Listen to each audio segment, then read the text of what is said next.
पंच प्रभु का स्मरण करने के लिए सभी हाथ जोड़ लेंगे।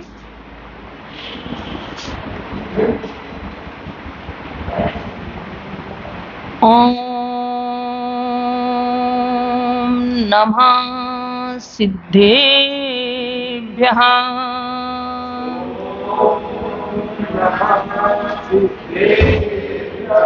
नमो अरिहन्ताणं।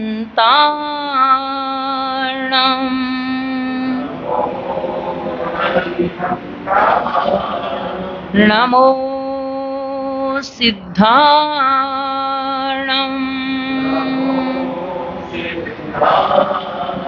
नमो आयर्याणं।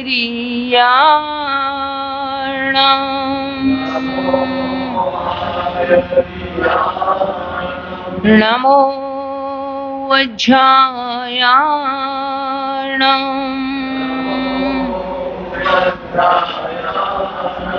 नमो लोये सबसाऊणं।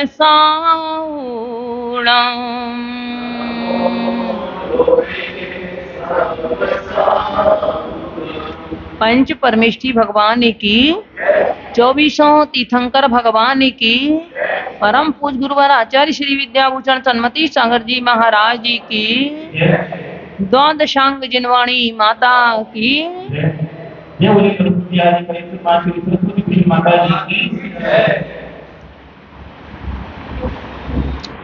धर्म स्नेही बंधुओं,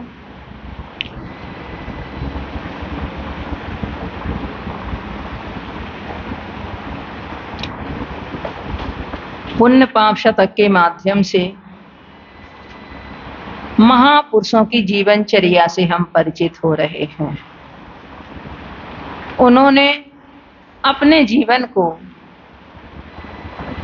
विपत्तियों में किस तरह से संभाला और संपत्ति में भी अपने आप को कैसे संयमित बनाए रखा, क्योंकि व्यक्ति संपत्ति पाकर के असंतुलित हो जाता है और जब विपत्तियां आती हैं तब भी वह अपने संतुलन को खो देता है। दोनों में ही उसमें धैर्य नहीं रह पाता। तो अब हम महापुरुषों के जीवन से परिचय कर रहे हैं कि उन्होंने पुण्य और पाप का उपयोग करते हुए पाप को तो उन्होंने हे समझ करके जहर के समान त्याग दिया था और पुण्य क्रियाओं को उन्होंने अपना लिया था, किंतु पुण्य के फल की आकांक्षा से रहित हुए। और जब सब कुछ त्याग करके चले गए, उन्होंने दिगंबरी दीक्षा ले ली, वीतरागी मार्ग पर चल पड़े, तब पुण्य और पाप फिर इन दोनों से ही दृष्टि उन्होंने मोड़ ली। अगर उनके सिर पर सिगड़ियां जली वो भी उन्होंने स्वीकार किया और यदि उनकी किन्हीं ने अर्चना की तो उसमें भी उनका सामभाव बना रहा। ऐसे ही जिन महापुरुषों की चर्चा हमने पढ़ी, अब आगे और देखें। चंदन बाला राजकुमारी हा क्या क्या संकट झेले, सिर मुड़वाया पड़ी बेड़ियां करीमों के कैसे रेले। छोटी सी बालिका जिसने राजमहलों के सुख के अलावा दुख का नाम भी नहीं देखा होगा, प्रतिकूलताएं जरा भी उसे शायद जीवन में नहीं मिली हों, धर्मनिष्ठ वह बालिका, और उसने अपने जीवन में क्या संकट झेले हैं, यह हमारे रोम रोम को खड़े कर देते हैं। उसके संकटों को यदि हम याद करते हैं तो जब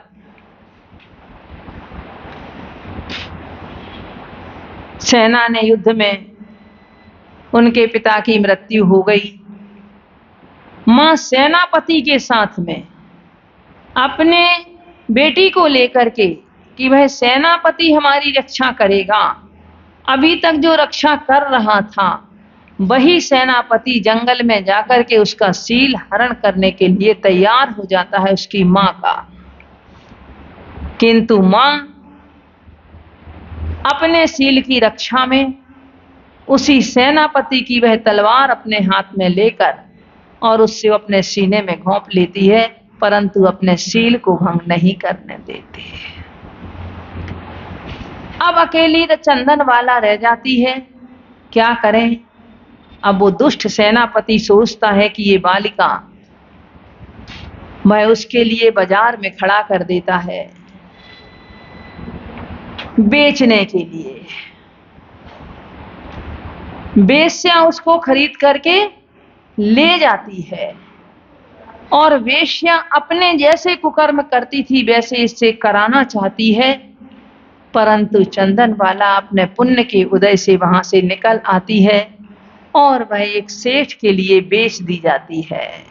जब वह वेश्या की बात को, वेश्या के पैसे को स्वीकार नहीं करती है तो वह वेश्या क्या करती, उसे तो पैसे से मतलब था और अपने पेशे से मतलब था। जिस पैसे से पैसा कमाया जा सके उस वेश्या को बस ऐसे ही लोग चाहिए थे। परंतु जब उसने देखा कि ये अब किसी तरह से मानने वाली नहीं है तो उसने भी लाकर उसे बाजार में खड़ा करके और उसको सेठ के हाथ बेच दिया। सेठ अपनी पुत्री बना करके ले गए, पर कहते नारी नारी की शत्रु होती है। सेठ की पत्नी ने सोचा ये तो कोई सौत ले आए हैं मेरी, और उस सौत के चक्कर में वह बेटी का प्यार नहीं दे सकी, किंतु उसके मन में ईर्ष्या की दाह जलने लगी। मौका देख रही थी कि कब मौका मिले और मैं इसे सब घर से बाहर कर सकूं, वो ये मौका देख रही थी सेठाने।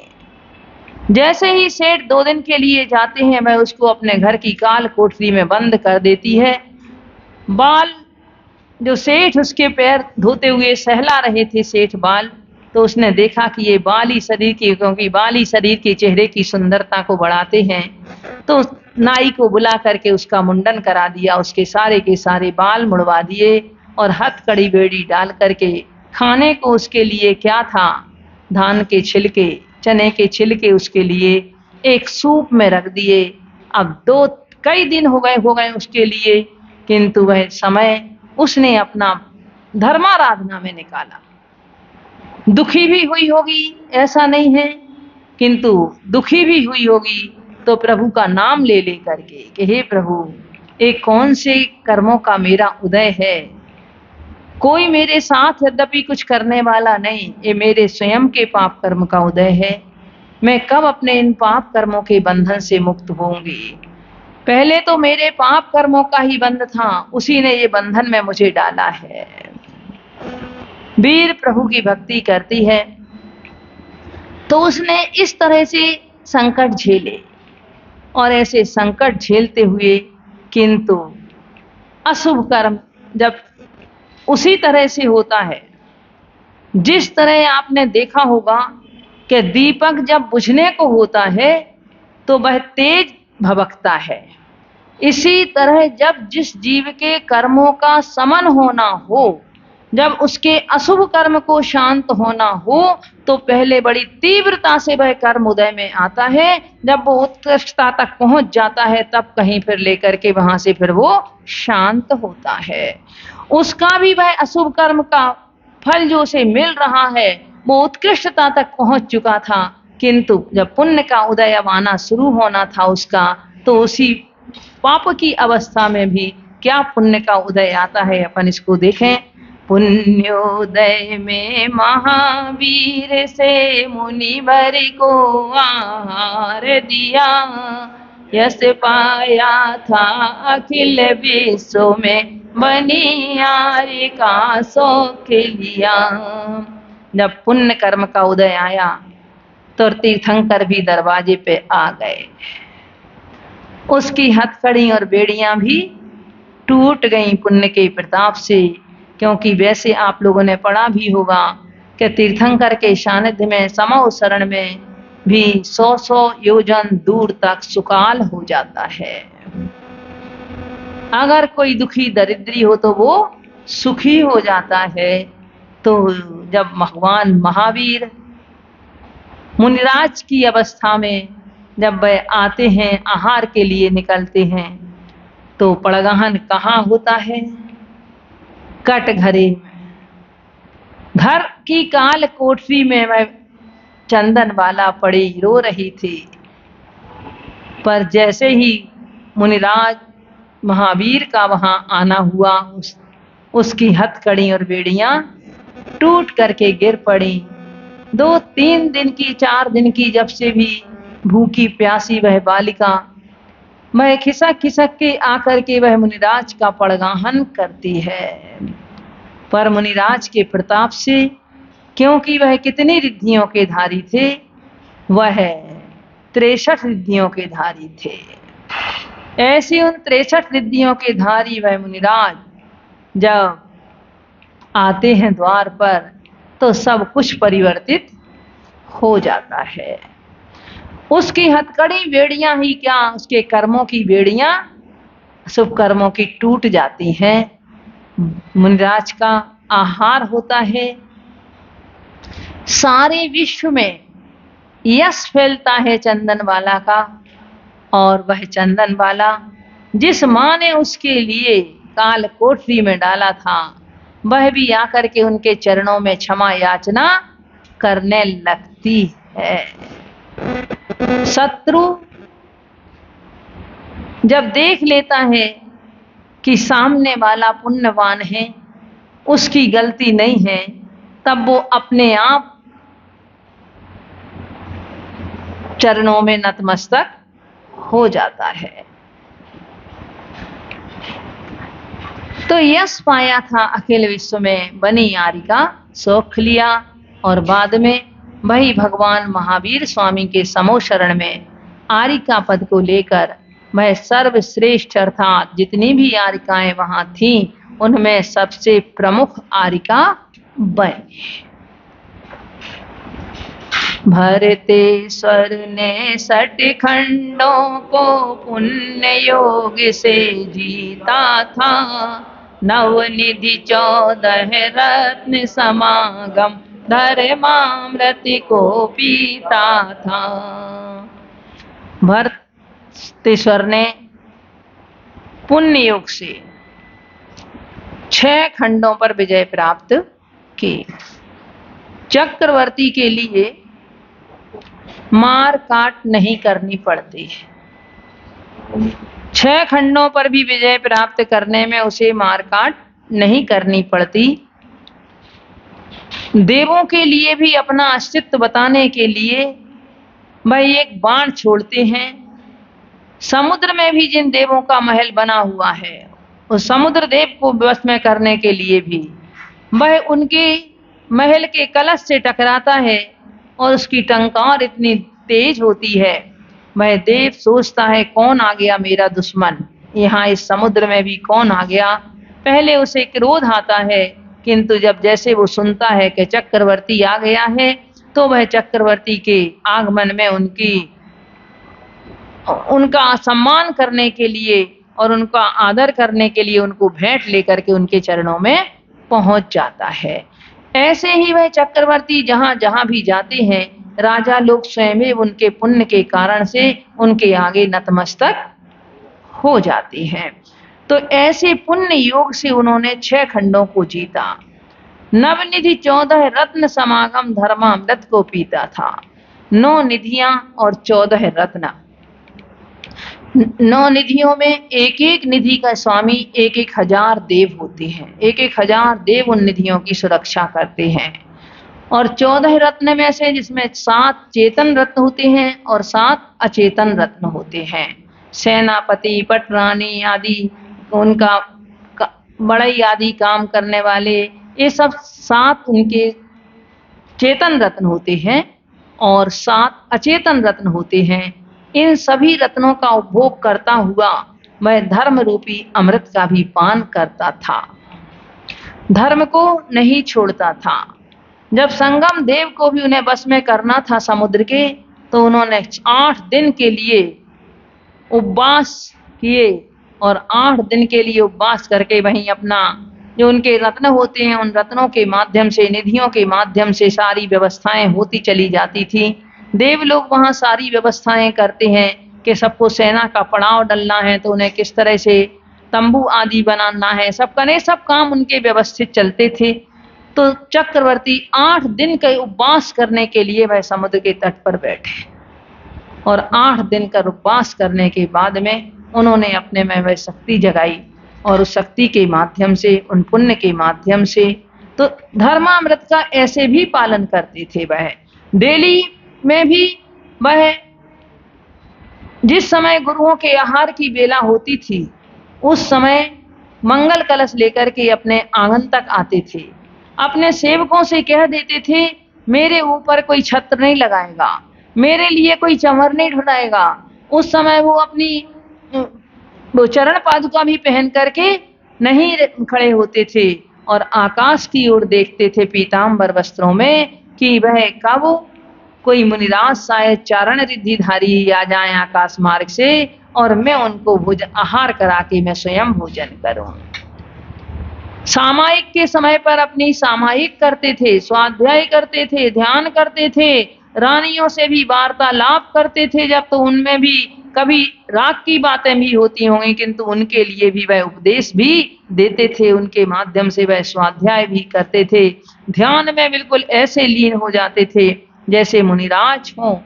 तो इस तरह से वह धर्म रूपी अमृत का भी पान करते थे, धर्म को नहीं छोड़ा था।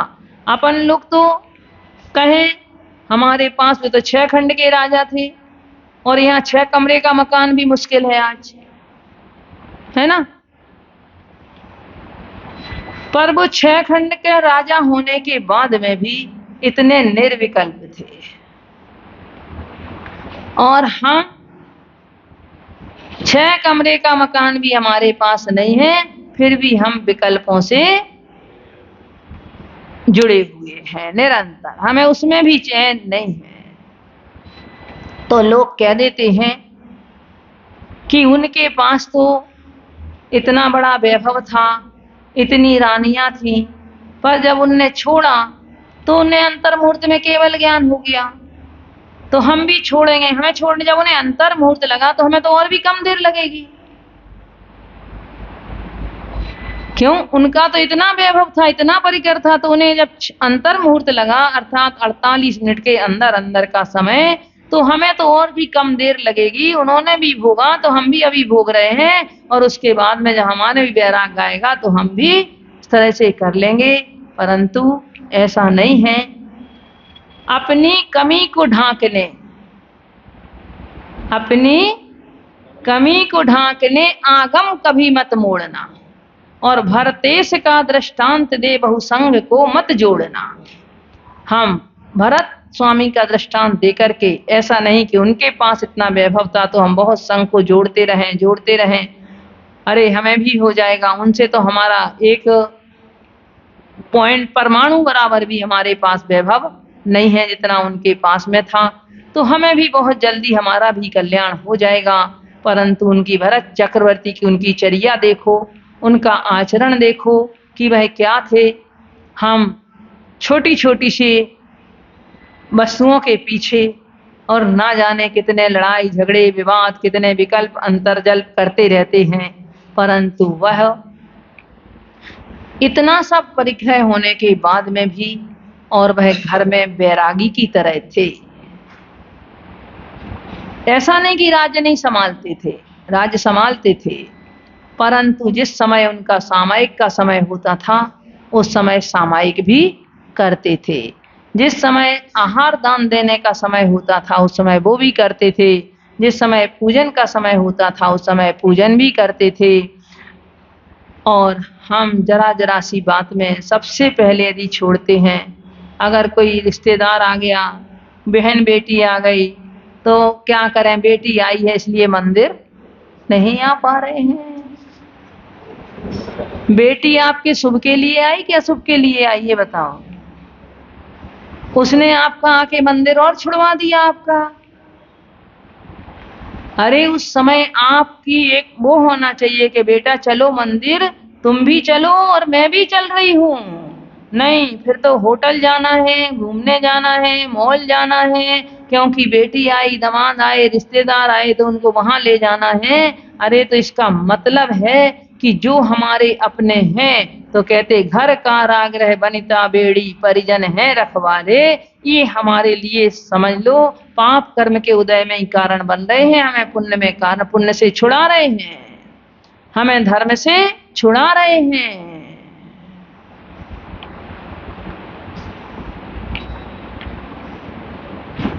किंतु इतना पुण्य होने के बाद भी देखो क्या हुआ। पापोदय में दुश्मन भैया, युद्ध हुआ कितना भारी, अपमानित हो भरत बलि, पर चक्र चलाया था जारी। किंतु पाप कर्म का उदय देखो, इतना सब कुछ होने के बाद भी जैसे ही भाइयों ने सुना कि अब भरत का राज्य होगा, भरत लौट करके दिग्विजय से आ गए हैं। आदिनाथ स्वामी दीक्षा लेके केवल ज्ञान जब उन्हें प्राप्त हो गया था, उसके बाद ही भरतेश्वर दिग्विजय के लिए गए थे। और कितने वर्षों में वापस आए थे? 60,000 वर्षों में वापस आए थे। अगर आपका भाई 6 दिन बाद भी वापस आए और आपका अच्छा प्रेम हो, तो आपको कितनी खुशी होगी कि भाई वापस आ गया। और 6 महीने बाद आए, 6 साल बाद आए, तब तो फिर खुशी का कोई ठिकाना ही नहीं रहेगा। किंतु वहां 60,000 वर्ष के बाद आए तो भाइयों को भाई के प्रति प्रेम तो नहीं जागा, और सोचते हैं कि अरे अब भरत आ गया है, अब राज्य इसका होगा। तो सारे के सारे भाई दीक्षा ले जाते हैं, क्योंकि आदिशर स्वामी सबके राज्य का बंटवारा कर गए थे, सबको राज्य दे गए थे। किंतु अब ये शासन सबका किसका चलेगा? भरत का चलेगा। इसलिए वह सब दीक्षा ले ले, अपना कल्याण करो, दीक्षा लेकर के उसकी पराधीनता में नहीं काम कर सकते हैं। अकेले बाहुबली रह गए, तो बाहुबली के साथ में युद्ध हुआ। युद्ध होने पर क्या हुआ आप सबको मालूम है कि दोनों भाइयों में की सेनाओं को मंत्रियों ने अलग कर दिया कि सेनाएं युद्ध नहीं करेंगी, सेनाओं का रक्तपात नहीं होगा, आप दोनों चरम शरीरी हो, मोक्ष जाने वाले हो, आपका कुछ नहीं बिगड़ेगा, किंतु सेनाएं व्यर्थ में चली जाएंगी, सेनाएं के लोग व्यर्थ में नष्ट हो जाएंगे, वो प्राण उनके चले जाएंगे, इसलिए कोई फायदा नहीं है। आप दोनों के लिए 3 युद्ध निश्चित हुए और तीनों में भरत हार गए। अब एक सोचने की बात है, जो सारे 6 खंडों को जीत करके आया हो और वो अकेले अपने भाई से हार जाए, तो उसके लिए क्रोध, क्योंकि जब अब वो हमारे अभिमान पे जब धक्का लगता है तभी क्रोध आता है। अहंकार पे धक्का ना लगे तो क्रोध ना आए। या तो व्यक्ति मायाचारी में फेल होता है, अपने बनाए हुए जाल में, उसमें गुस्सा आता है। अगर कहीं लोभ करता है, उसकी पूर्ति नहीं हो पाती है तो गुस्सा आता है, और अहंकार पे ठेस लगती है तब गुस्सा आता है। क्रोध के कारण है, क्रोध तो ऊपर दिखाई देता है, किंतु ये तीनों कषाएं इस क्रोध की उत्पादक हैं। तो उसके भरत के लिए भी उस समय क्रोध आ गया, और क्रोध में व्यक्ति विवेकहीन हो जाता है। उन्होंने नहीं सोचा कि ये अपने खून पर चक्र नहीं चलता है, और यदि मैंने चक्र चला दिया तो मेरी कितनी निंदा होगी, मेरा कितना अपयश होगा, राज्य बड़ा है कि भाई बड़ा है। नहीं सोच पाए उस समय, विवेकहीनता में चक्र चला दिया, और चक्र चलाने के बाद में अब बाहुबली ने जब ये देखा कि अरे इस जड़ लक्ष्मी के कारण और भाई ने भाई के ऊपर चक्र चला दिया है,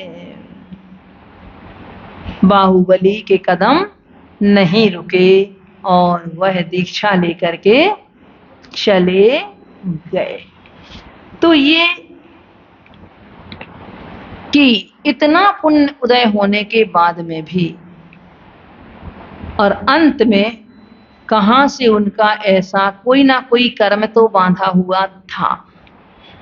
जब पद्म पुराण में पढ़ा कि रावण ने जब इंद्र को भी हरा दिया, एक राजा था, वो इंद्र नहीं था, हिंदू लोग तो उसको यही कहते हैं कि रावण ने इंद्र को अपनी खूंटी से बांध लिया था, किंतु वो इंद्र नहीं था स्वर्ग का, वो था यहीं का एक राजा। उसने अपनी सारी व्यवस्था इंद्र जैसी बना रखी थी। अपने नरक का नाम उसने वैकुंठ वो रख दिया था। इसी तरह से नरक माने अपने जो जहां लोगों को सजा दी जाती थी उसका नाम नरक रख दिया था। और जहां और भी सभी लोगों के लिए जो उसके कर्मचारी या उनके अधीनस्थ थे तो उनके नाम बिल्कुल देवों के नाम पर ही रख रखे थे। उसने सारी अपनी सारी व्यवस्था इंद्र के समान, वो यहाँ भी मतलब इंद्र के समान सुख भोग रहा था। किंतु जब वह रावण से हार गया और उस तब वो इतना अपने मन में परेशान हुआ, इतना परेशान हुआ, इतना उसके लिए रावण ने राज वापिस कर दिया था कि तुम संभालो इसे, मुझे राज नहीं चाहिए। किंतु उसे तो विजय प्राप्त करना थी, वो भी 3 खंड विजय प्राप्त करना थी रावण के लिए। तो जब पूछते हैं मुनिराज से कि मेरे लिए ऐसा क्यों हुआ इतना पुण्य होने के बाद भी, तो वहां मिलता है कि तुमने किन्हीं मुनि राज के लिए, किन्हीं के लिए कोई उलाहना दिया था, उनका कोई अपमान किया था, तो वो कर्म तुम्हारा उदय में आया है और उसके कारण आज तुम्हारा ये अपमान हुआ है तीव्र रूप से। जितने बड़े पात्र का आप करोगे उतनी ही तीव्रता से कर्म का आश्रव होगा। छोटी मोटी आपस के लोगों का करते रहोगे तो उसमें भी कर्म का आश्रव तो होगा, पर कहाँ गुरु का उन्होंने अपमान किया था तो उसके कारण से उन्हें इतने तीव्र, इतने बड़े राजा होते हुए भी, सबके ऊपर सिरमौर होते हुए भी, और उनके लिए उसी तरह के कर्म का आश्रव हुआ जो उन्हें झेलना पड़ा। तब वह लेकर के दीक्षा लेकर के चले जाते हैं।